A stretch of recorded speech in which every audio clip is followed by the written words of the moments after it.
అయినా అట్ట దొరికిపోయాదండి. తను మనలా గ్రూప్ తో వచ్చింటే దొరికేది కాదు, ఒంటరిగా వచ్చింది కదా. అందుకే వచ్చిన రోజే మనతో పాటు తినడానికి పిలుద్దాం అన్నాను. కవితే వద్దంది. తను ఎవరితోనూ మాట్లాడకుండా మూల కూర్చుంటేను మనమే వెళ్ళి పిలవడం ఎందుకని కవిత వద్దని చెప్పింది. That's my mistake. తప్పు నాదే.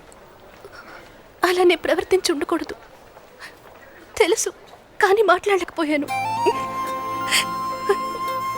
ఎందుకంటే 2 రోజుల ముందు మా అమ్మ కార్ యాక్సిడెంట్లో నా కళ్ళ ముందే చనిపోయింది.